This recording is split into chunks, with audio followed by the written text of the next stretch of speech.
Identify and book the world's best speakers for your next event. MENA Speakers is the leading speakers and MC bureau in the Middle East. We bring global talent to the region and have established the region as a key global hub for speakers. Inspire and motivate your audience. Find exactly what you are looking for by working closely with us to assist you in understanding the cost-benefit analysis tied to selecting a speaker for any event. Ensure that your audience is educated, engaged, and empowered. Connect with us for a quick response and tailored advice. Book your speakers now. Do you have an all-star HR team? You may feel your team is already performing at a high level, but let's take a closer look. Would your company's top leaders and employees agree that your HR team are operating at a high level? Are team members able to influence top executives on difficult topics? Are team members' business and strategy focused on the challenges the organization is facing? Does the executive team trust your direct reports as advisors on human capital issues? If you can answer yes to these questions, you have built an outstanding team. If you feel there is room for improvement, Strategy Focused Group can create a custom development program to elevate the quality of your HR team. We use HCI certification programs as well as non-certified HRBP MBA Masterclass to give your team a laser focus on the business and strategy. Please email us at info@strategyfocusedgroup.com.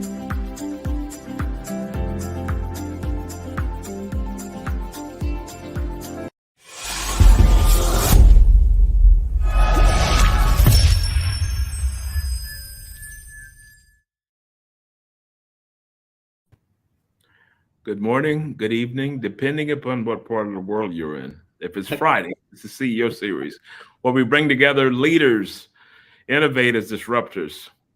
Our guest today is Ravi Singh, who is a good friend as well as an Uber entrepreneur. He started in fast foods at the age of 19 in Sydney, Australia, during his university days. And that led to a host of promotions, and it's too long to even read his bio.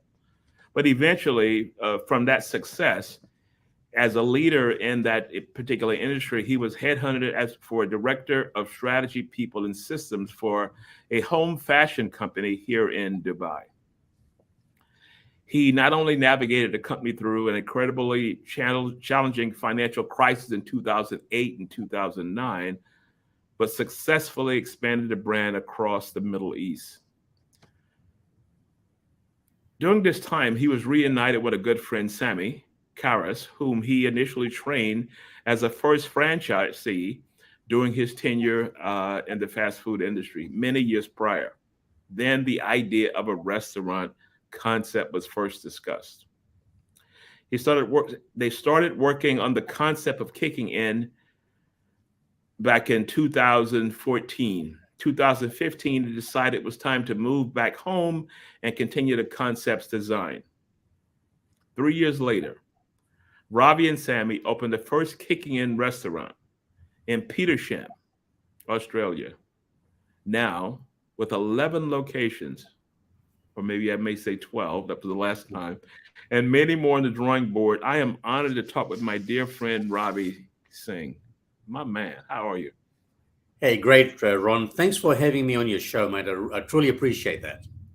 Well, I appreciate you. And as I said, you're one of the people from the expat community that we all look up to. I mean, you had a huge corporate job here in Dubai, and you transitioned that back with a concept and a dream, and you executed. And as I said, Kicking In probably now with 12 locations and many, many more to come, but we'll talk about that. So you've had an impressive corporate career. And now you own the hottest franchise in Australia. Walk us through that. Give us your version of it. Well, Ron, you and I go back a very, very long time, and with all the work that you and I have done, and my passion for people and systems and culture and strategy.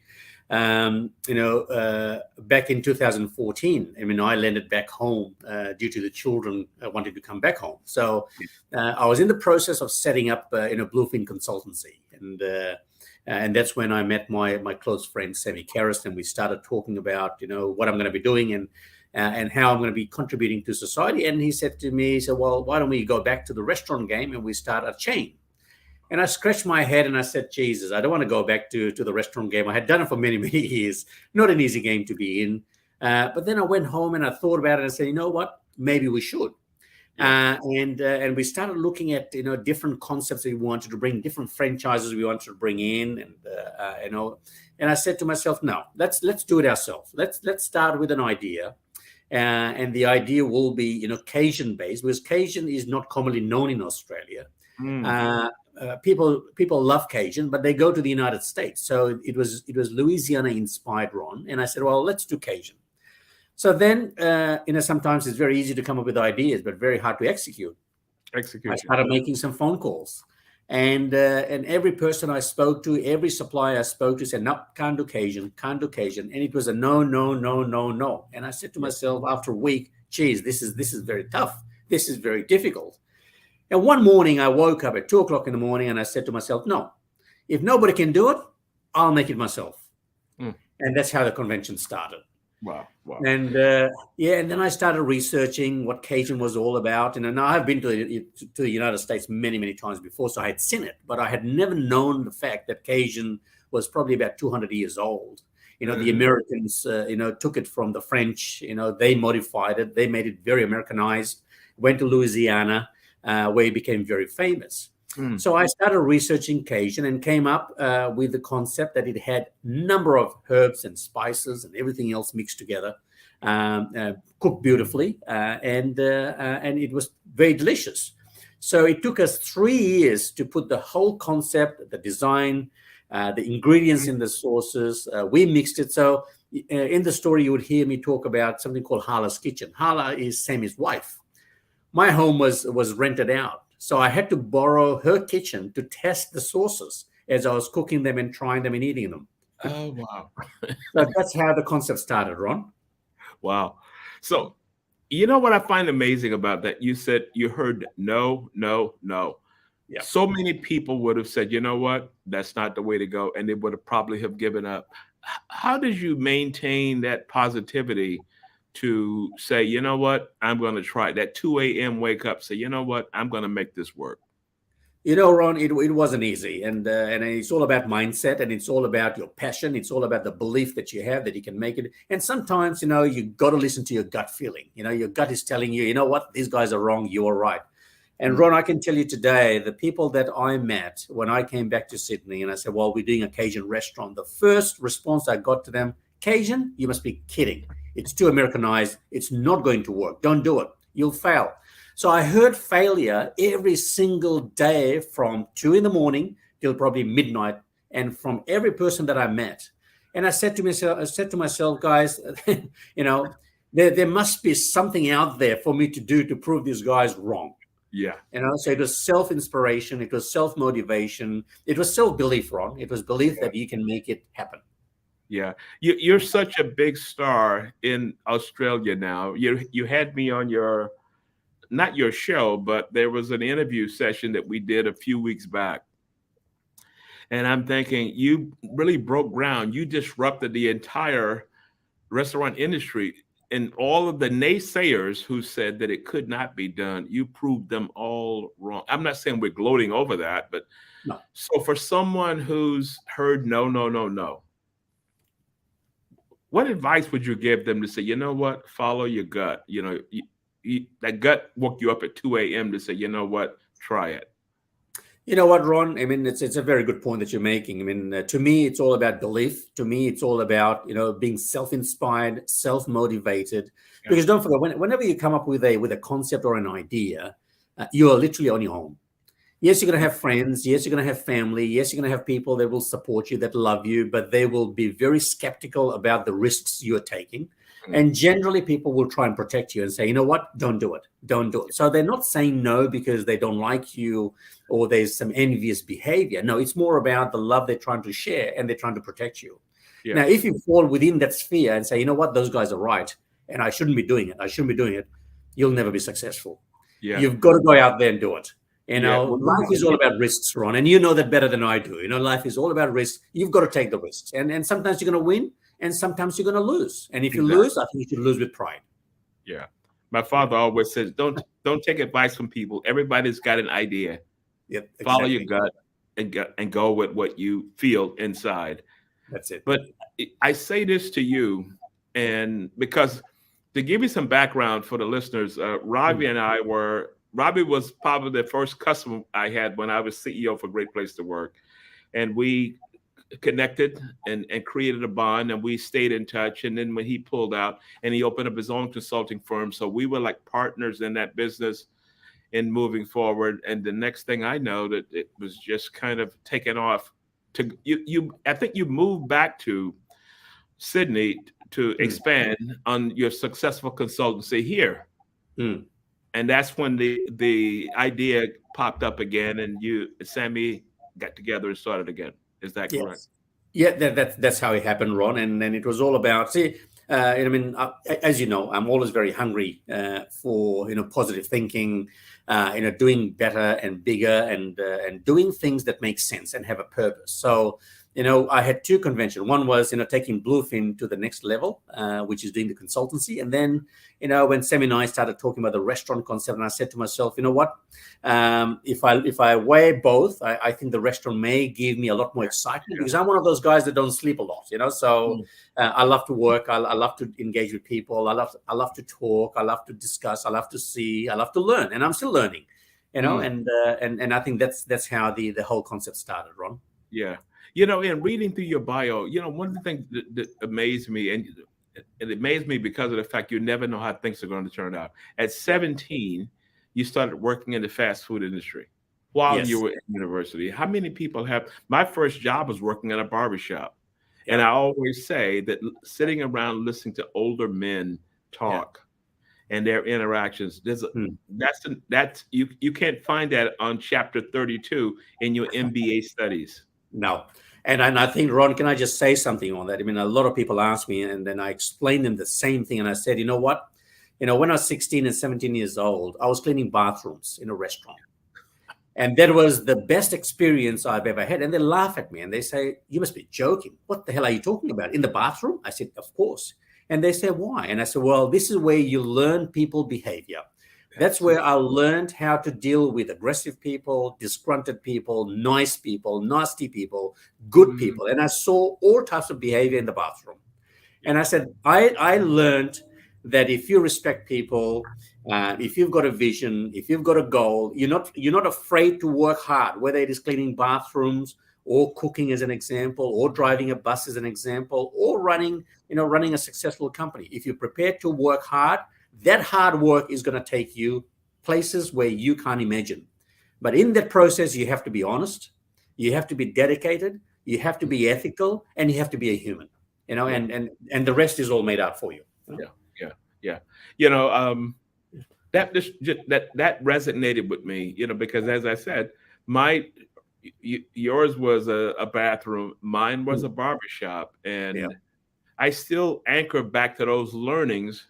The things that I learned in watching people, seeing who was full of crap, and the ones that were the real leaders who are quiet, and respectful for other people and all those kinds of things. So you've been you were a hero in the CHRO community here in Dubai. Everybody knows Ravi. Yeah. And former CEO and now a CEO, you had a unique vision of the so-called corporate world, the corporate side. Yeah. Did that play a role in playing the corporate, part of it? And now you're, as an entrepreneur, in building the culture inside of the organization. Ron, I'm going to share with you something that is very dear to my heart. I've had a number of wonderful people that have supported me in my career, in my growth, in my learning, and you're one of them. And I've got a lot of time for you. But there's something that's very important that I learned from my early age. Every time I spoke to my superiors within the corporate world, they said, we've got to be better than Apple. We've got to be better than Lenovo. We've got to be better than FedEx. So every company tries to mirror or copy what the other companies were doing. I was different.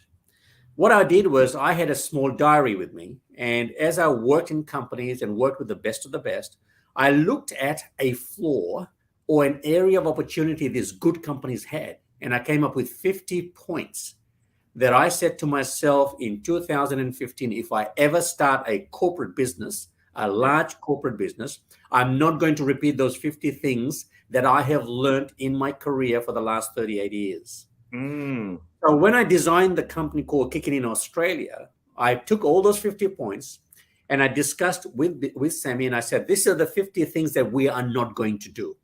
Wow. And from that, the discussion expanded, and we created a company and a culture. And the design of the organization was around the fact that we're never going to have a silo-based departmental work. We're never going to have a CEO that is sitting right on ivory tower and does not know what that guy on the ground is doing, the toilet cleaner or the barber guy that's chopping, people's hair. We're going to have a culture where I'm going to drive three fundamentals. It was called Kicking Vibe, Kicking Love, and then combine those two together was Kicking Culture, where people want to be because they want to produce. People want to be with you because they love you for who you are. People want to come to work because they want to be at work because you are their family. You are the father figure. You are the mother figure. So those 50 points became the generic pillars of my business design for Kicking in Australia. And I think I don't have any factual evidence behind it, but anecdotally, and I can tell you now, Ron, those 50 points are what's driving the company forward. The evidence is 11 stores and counting. Yeah. That's the evidence behind that. Now, I'm going to tell you this now. I'm going to do a snippet on that. What you just talked about was a master class on building culture, and I'm going to use that. I'll send you the royalty checks. It'll be in the mail. Thank you. So, how do you stay motivated? You say you like to work. You're not a big sleeper, but you're up early. How do you stay? How does Ravi stay motivated? What's Ravi's routine? Okay, my motivation comes from the people. The 400 odd staff that I have. I meet them every single day. I'm out there in the restaurants. I visit them. I see them. I talk to them. They're my real motivation, Ron. And of course, it's my global understanding and global knowledge of how the globe works. I think I was quite fortunate, to leave Australia, go work in the Middle East, and better than I do, Ron. To be in Dubai is one of the best countries in the world, where it's a melting pot of good education, good knowledge, good people that come from all types of backgrounds, and they share some great knowledge. And I think that's where I really flourished. I came out of my shell. The networking in Dubai is quite strong. And I still, even till today, even though I'm sitting in Sydney, my heart is still there. I go back to what I learned. I go back to people that I know. I bounce ideas. So the motivation is self-inspired. Yeah. You just said that brings Ravi out of his shell. I've never seen you in a shell, so I'm gonna pull back on that one. Nope, not a shell, not at all. So in consultancy, we guide clients and we listen to clients, and we try and provide a prescription. My concept is a prescription for their ailment, whatever that could be. You took a concept that was totally alien to your region, and you hit pay dirt, and it just absolutely, just took off. How did all that happen? You've been in Sydney now for what, 3 years? Yeah, well, since 2015 now, so it's gone more than 3 years now. Okay, more than 3 years, but you've got. But on and off, First of all, how many restaurants do we have now? Okay, Ron. So on the 5th of March, 2015, I was sitting on my own, rainy day, cold, not knowing what I'm going to be doing with the restaurant. We were going to open on the 17th of September 2018. That was the timescale that we had set. And I said to myself, if I'm going to go into this game, I'm going to open 100 restaurants. Whoa. And the 100 restaurants was going to be opened by 2030. And I'm going to base those 100 restaurants based on 4 pillars that I created. People, number 1. Sales, number 2. Profitability, number 3. And community, number 4. Those are my 4 golden pillars that I'm driving day in, day out. And there's a big wall and chart in the office where I see every morning. And when I leave at night, I see the same thing again, just to remind myself that that's my goal. Yeah. So at this present time, we have got 12 restaurants that we opened in the last 3 years during COVID, doing very, very well. And I have got 5 to open this year between now and December. So that's going to take me to 17. So by next December 2023, we're going to have 30 restaurants on the ground. Wow. The concept of, you look at it every day, in your office, you say you have a sign up that says this. Yeah. Was a concept I would always use. Anything that I wanted, I put it in my office as I was opening my garage door, because my office is off of my garage. And every day I had to look at that photo. So I go to my son's house and I see all these photos. And I said, what is all this for? He said, the same thing you did. He said, you put these things up. And I'd see those as a kid. Yeah. And I'd say, wouldn't think about it. But then I realized the next thing I know, we were moving to another house. We had another car. All of you always posted your dreams on there. So I love that. And absolutely, Ron. And a lot of people told me saying, Ravi, why are you doing that? Why are you sharing your views and your vision and your dreams with people that are unknown? And I said, no, that's wrong. So I got my guys to design the Australian map, divided the map into different states. And I said, well, this is where all the states are going to be. These are how many restaurants we're going to open. And most importantly, Ron, I mean, all my staff members know that we're going to be opening 100 restaurants, and they're quite supportive. They're right behind you because they can see the goal, and then they do exactly the same. So that's I think that's so important in this day and age where we're dealing with so many different types of calamity variables that is affecting the way people think. What we have done is just sharpen people's minds and our employees' minds, and we've given them the guardrails saying, hey, we've got to open 100 restaurants. These are the milestones we need to achieve. This is what things that we need to do. In that process, I want you all to have fun with me. So it's a great workplace. People are having fun and people are adding value because they want to be part of something that they want to feel proud of. So here comes the fundamental, Ron. I mean, so the 4 pillars. People is my number 1 priority. I spend 99.9% of my time on people. That's what running a company is all about. If our people are great, they're going to bring my sales. If they bring my sales, I'm going to make the profit. If they bring the profit, I'm going to plow that back into the community, which means it's the employees and my fans. And it's a circle of life. So it just goes around and around and around and around. Yeah. You know what? I have so much material that I'm going to just... A day, we got to splice all these things out, because I think lots of times leaders lose track of that. So they're so they would jump down to profits. The profits was your third point.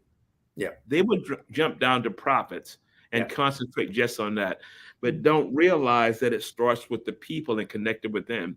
You take. So Richard Branson has a quote. He says, "I take care of the people who take care of the people. Concentrate on." Yeah, absolutely, Ron. And if you look after the people and if you look after the community, which is the first prong and the last prong, sales and the profits will be automated. It's just going to come. Oh, wow. That is so cool. I saw the video when we did the interview show on the Business Channel here, maybe a couple of months ago. Yeah. And I saw the video of the young lady talking about what it's like to work there. And I often tell companies that, well, your employees tell the story. You say you've got 400 employees.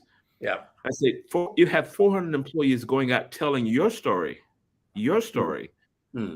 Are they telling the right story? Because if you don't create the environment, that story may be alien to what you're trying to create. Absolutely.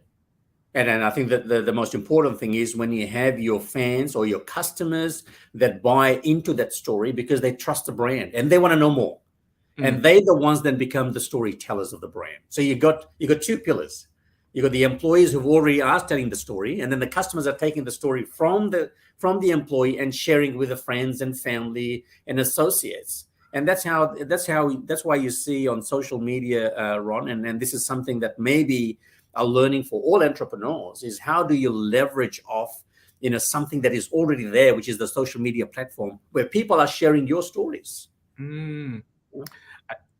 I saw an interview on CNBC, and the CEO was asked the question. A couple of CEOs were there, and they asked him how many people do they have working in their R&D section, research and development, for the non-business people.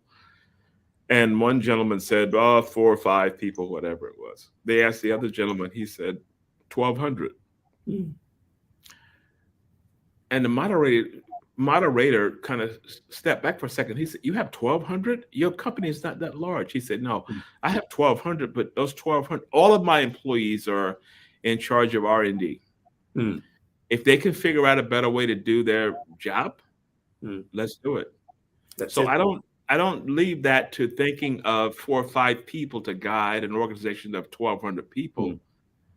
Every 1,200 person is empowered to increase efficiencies, effectiveness, or whatever it is. You're the CEO of that particular role. I said, wow, I never forgot that.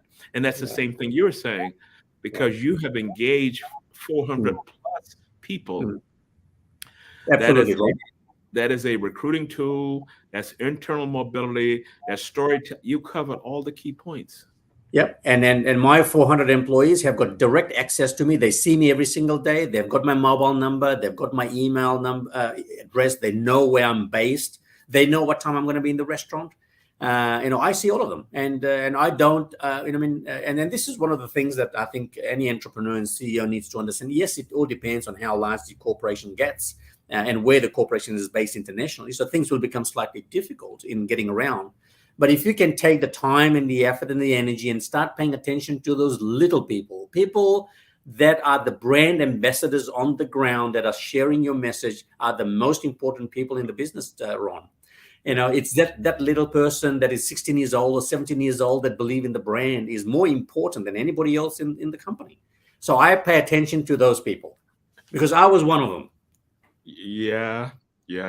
But you were one of them that learned from that and was anchored into that. It's funny because the question I just asked you and the way you responded was the way that I had to fill out this questionnaire earlier this afternoon, because I'm going to get this nomination. I'm not going to say what it is, but I had to fill out all these questions. And that was one of the things I talked about. And I said, connecting with the person that's the lowest on the org chart. If you can concentrate on that person, because it flows upward. The concept of the corporation has always been flowing downward. But if I can begin the connection of the person that fries the fries, the person that's working part-time, you never know how you're going to impart wisdom, motivate that person to do great things in life. That's absolutely. And I've flipped that synopsis. I've flipped and challenged that. And I think it's not top down. It should be bottom up, and you've got to have that level of, humility in you, the human behavior. Like, for example, I sit down with my employees. I help them with their assignments.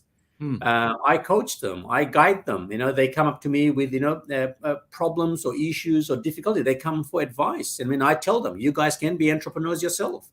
And my company is a perfect learning ground to learn as much as you can and go out there in the world and do bigger and better things. I even tell them, you're not going to be with me for the next 20 or 30 years. I know that, so it's a very open communication, open door policy. It's a very human company that I've created, Ron. Why? Because at the end of the day, we're all people. And every person has got aspirations, and I know that, and you know that as well. So, and entrepreneurs, one of the things I learned, when people left companies, your general CEO would get very disappointed, get very upset, get a bit, frustrated that people are leaving. But the people leave for a reason. It's either you haven't looked after them, number one, or that you've taught them so much that they want to go and try it on their own. I tell them, okay, if you want to leave, you can, but my door is always open. You can always come back. Currently, at this present time, Ron, our retention rate, and has been from day one, it's running at 93.5%. People don't want to leave the company. At this present time, 75% of my employees are from within the company. The internal growth is just humongous. Wow. Top leadership are all from within, and so good things can happen if you, as a CEO, as an entrepreneur, understand the philosophy behind how to manage and get the maximum out of people. Yeah. Everything you're saying is the things that the new type leader understands. I think a lot of distrust in organizations today, it's from a leader who is still anchored in a different time zone. I call it time zone. There's still the Industrial Revolution, 9 to 5, got to be in the office, all these kinds of things. And yours is kind of the new kind of leader. When I read today that Patagonia, the gentleman who founded that, he gave he transferred his company over to a nonprofit, and the revenue of the profits from that will go towards climate change, a purpose. And when I listen to you talk about how you're trying to, you've got 400 people that you're having an impact on, that later years in life, they will say, I worked for this guy, and I've never worked with anybody like that, like that since that particular time. You are amazing, my friend. But then again, I knew this because I've been knowing you a long time. But in talking to this, and we haven't had this level of discussion in a while, you're making a huge imprint in Australia. Thank you, Ron. I mean, if I can just add to what you just commented on, I mean, and this is something that if I can share with your viewers, that every entrepreneur, CEO, senior leader needs to understand. There's 4 generations at play, and I don't think a lot of people really understand how to manage those 4 generations. You've got the baby boomers, that are now getting into the retirement age or zone. You've got the millennials that actually changed the interface of online sales. You've got the zennials, who I call the Generation Z, that challenged IT infrastructure, technology, and bringing a plethora of invention in terms of your Uber deliveries, your 24-hour sales, your tap and go, as an example. These are all created to help the zennials or the Generation Z. And then you've got the 4th generation at play right now that was born after 2012, and they're the Generation Alpha. Now, Generation Alpha is looking for luxury life, quick life. They want to talk with technology. They don't want to make a phone call. They don't want to go to Teams. They're going to send you a WhatsApp message.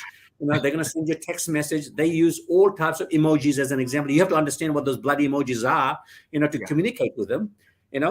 So as a CEO and as an entrepreneur, you have to be very mindful now that you've got 4 generations at play. How do you meet the demands and create that balance of each by creating service and products? By inventing a business or reinventing a business that meets the expectations of the 4. Otherwise, you're going to fail. So this is what I do at Kicking In Australia. We have got all 4 generations at play. So my conversation with a baby boomer is at a very high level. It's business related. It's it's impactful. It's all about family. It's all about love. It's very traditional discussions. But when I'm talking to a millennial, I'm discussing with him or her about using of technology, how they want to live a fast life. They want to live in apartments. They don't want to do the lawn, as an example. They don't want to wash their own clothes. They don't want to go and cook. They want to order food.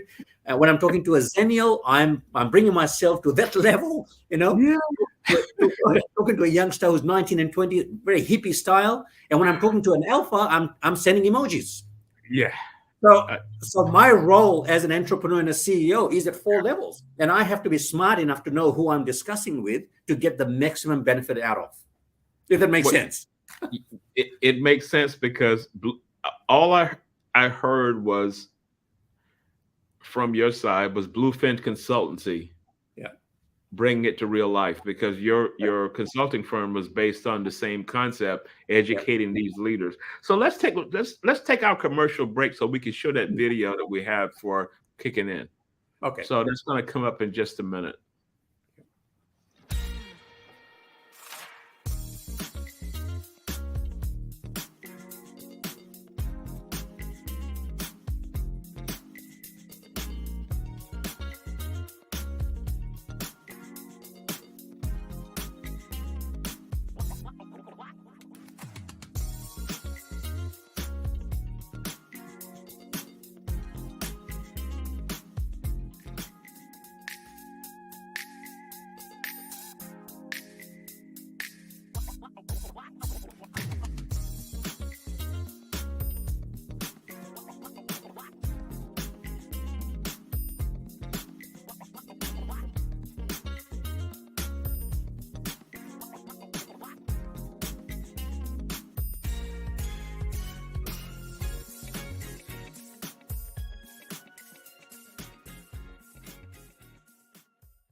Amazing. You know, when I watch your videos and because I follow you, I noticed that the vast majority of your customers are of a younger age.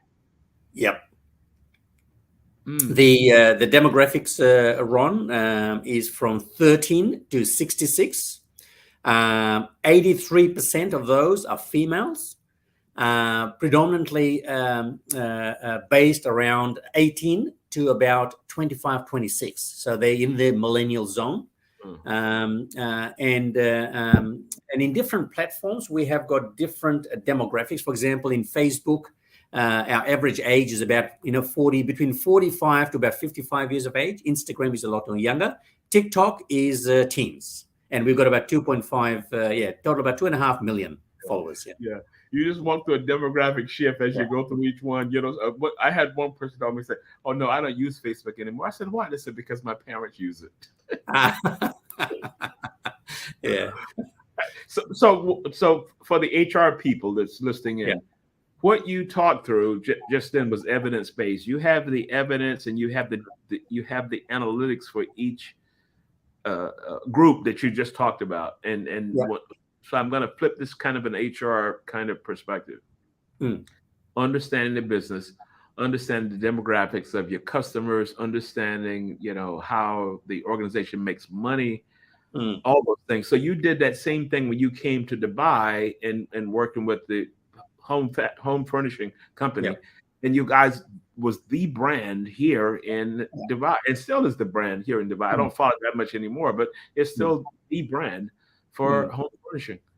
Yeah, and that was based on a very simple philosophy. I mean, three fundamentals. And to all the HR guys that are viewing this video today, Ron, I mean, they need to understand AI, what is artificial intelligence, and how to use data. And just like what I rattle off some data, I'm sitting on data every single day in terms of how much the customers are spending, where they're spending, what time they're buying, what are they buying, why they're buying, how many times they're coming back in, because then I'm strategizing my marketing strategy around that. So I'm using AI. And then you've got EI, which is emotional intelligence, understanding people, demographics, and behavior. And then you've got SI, which is a social intelligence, understanding why do people want to go to the restaurants? Why do people want to go and buy a car? Why do people want to go to, to buy a handbag, as an example? Why do they want to go to Louis Vuitton versus Guess? I mean, so these are all decisions that are taken by humans based on factors that affect the way they think. And as good HR and as CEOs of companies and entrepreneurs, if you don't understand that, if you can't connect to that, you'll lose the game. And my role is just sitting on the data. I spend, you probably, you've heard me saying this. I wake up 2:00 in the morning. From 2:00 to 4:00, I'm just looking at data. Yeah. And I'm just analyzing data, because then I go to work and I put my team together, my TCs, and say, hey guys, this is what's happening in the world today. What are we going to do about it? And how are we going to interact, and how are we going to catch up with the trend? So I'm becoming the trendsetter of the hospitality or the Australian food business here in Australia. So giving customers what they want. Wow. So have you ever had any interaction with the people that told you no? The people that said, it's not going to work. No, it's not going to. That's a U.S. thing. And All the time.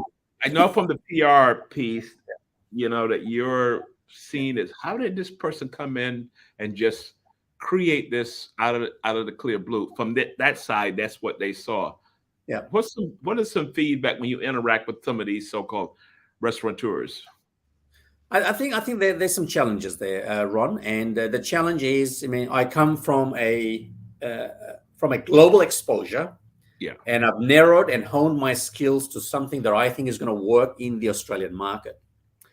But people that you're dealing with from within the system may not have that luxury that I had in terms of having that global exposure. So they, probably about 80, 90% of the time, they don't understand what you're talking about. So I've got to tell a story. Yeah. I have to narrate it like a story in terms of, getting them to understand where I'm coming from, why am I saying this, and how this is going to impact. So when I show them the visual story of how this is going to impact the brand, then they understand. But if I'm just talking about things, I think they find it very difficult because they can't see it. Yeah. Yeah. Again, all the learnings that have come from whatever it is that we do. So I want to ask you a question. What is the most important leadership lesson you've learned over the years?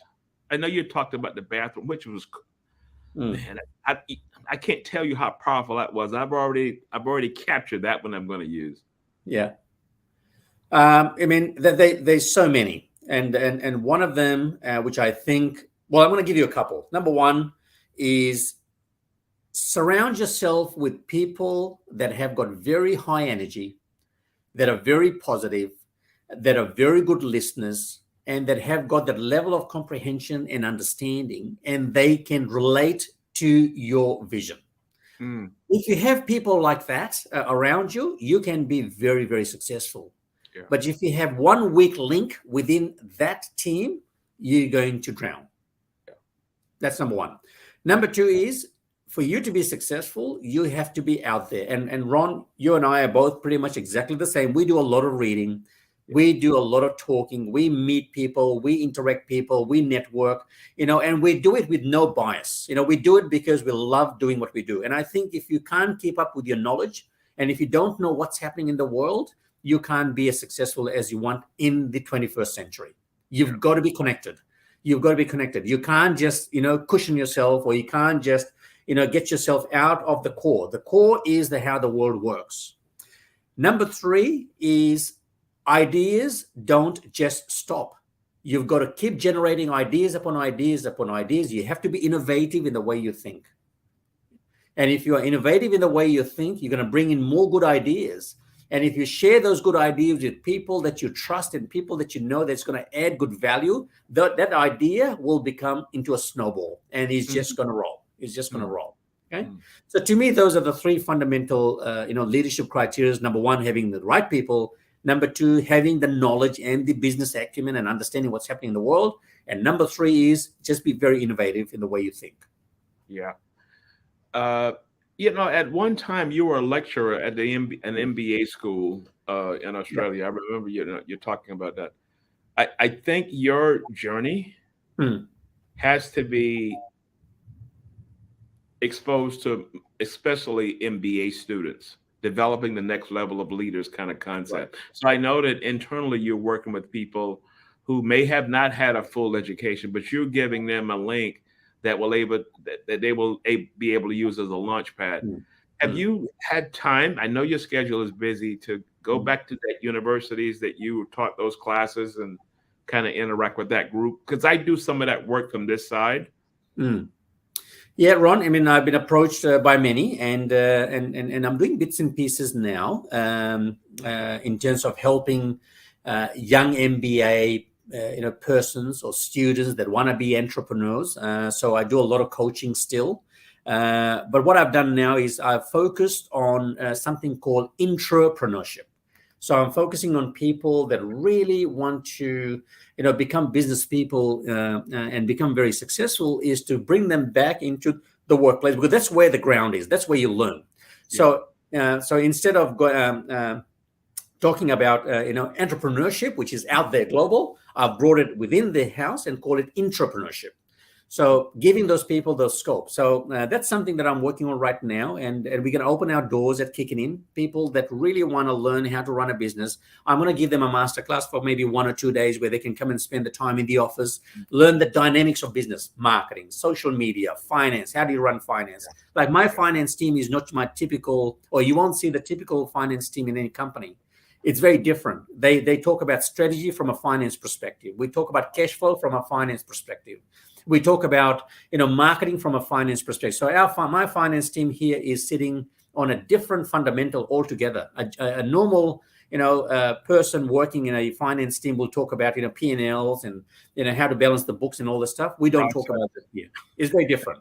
The finance manager here is having fun because they're working with me and other people in learning how to move products through the system. So they're learning the basics of business. So I'm going to be starting that and giving people some opportunities to come and learn and see what we do things differently here. I saw a video today. A friend of mine is at Amazon, and he was sharing with me one of their videos, because Amazon Logistics Center, these are people that maybe they did not finish school, or maybe they're going to community college or whatever it is, trying to get the foundation in order. And they were talking about how they created opportunities for people who never would have thought that a job picking orders could have enabled them to upskill, to build a skill set that they can use as an anchor to move to the next step. And I thought it was a very interesting video. And it's the same thing that you're talking about. People, you always think of fast food as you started at 17 and you were able to take that and move it to the stratosphere. Yeah. But for someone that's working in fast food, frying fries or whatever your job may be, but what you would learn from that because of your help and you and Sammy's mindset, you're developing these people for something else that they may never have thought of, exposing them. Ron, I mean, what you've pinpointed is something very important that we can probably talk about for days at end. The millennials, the Generation Z, and the Alpha, they are so confused in terms of their career choice. Yeah.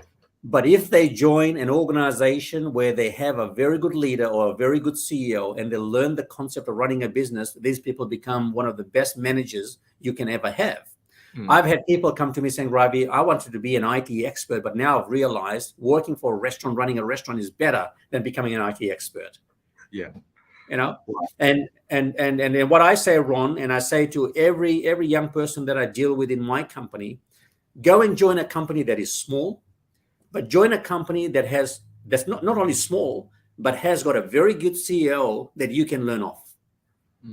If you can join a company that's very small and has got a very good CEO that you can learn off, you're going to come out of that machine being better than that CEO because you would have learned so much from that person and you would have understood and seen the growth of the company, from policies, procedures, products, services, people, because that company that is great will do everything openly, transparently, and they will share everything with you. And that's the best learning. Yeah. Masterclass. So tell us this as we close out. Yeah. Tell us about an important influence that helped you shape who you have become. Who was that person and what did they impart upon you? Ron, I had the liberty of working with the best of the best. When I started my career, I met a guy that was my direct report. His name was Les Mason. That taught me the fundamentals of leadership at a very, very young age. The good thing about me was I was a listener. So I heard him when he was talking about it. And he actually shaped my mindset about how to become an effective leader. Wow. As I was growing in different organizations, I met a guy called Malcolm Green, who is Danny Green's father. And he actually showed me and mentored me through the process of how to become a strategist, how to take that leadership and apply it in the right places with the right people to get the right outcome.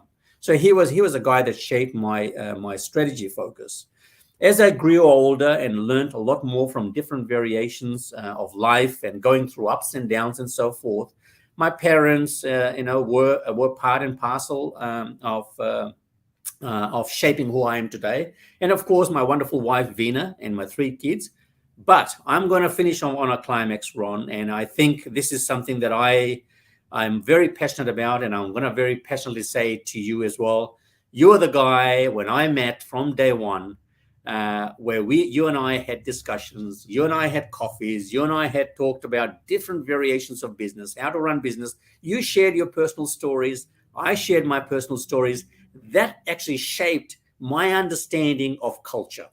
Oh, So if wow. I'm honestly talking to you today, and I'm talking to your viewers, you are the guy that actually shaped the way with Great Place to Work, or what culture represents in an organization, and how culture helps build the people. Most importantly, the entrepreneurs and the CEOs of the organization. So my career started beautifully with Les Mason, and is finishing very, very nicely with Ron Thomas, that I'll never forget in my whole entire breeding life. Wow, I've never quite had a closing like this, but this is awesome, my friend. You've As I shaped said, my life. what's that? You have shaped my life in terms of understanding what culture was all about, Ron. So that I truly appreciate. Wow, I really appreciate that. Tell your wife I said hello too. I Haven't will. seen her in a while. Everybody shipped away, left Yeah. me here, and you guys have done your thing. But I'm gonna come down in January, Okay. because of some commitments there and whatnot. So we'll catch up on that. But really want to thank you for being a guest on the show. You're a person who I have admired since the first time we met. And the way that you ran HR was always intriguing to me, because you were a different type HR person.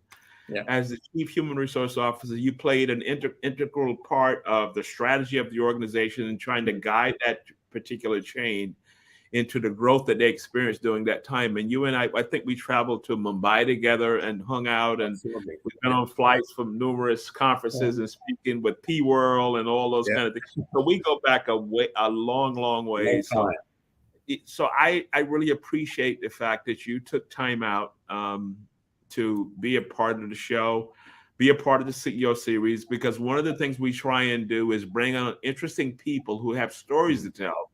It's not your typical kind of, I know it all, I did it all myself, but realize that there's a foundation over the years that kind of turned us into who we are today. So thank you so much. No, thank you, Ron, and thanks for having me. It was wonderful talking to you, and hope we're going to do a couple more series on different topics in the future. But would love to host you here in Sydney, Ron. You just need to tell me when you're coming, and I'll be at the airport. I'll give you that. As soon as I get it all nailed away, I'll give you that. So I need you to hold on a minute as we close out. Okay.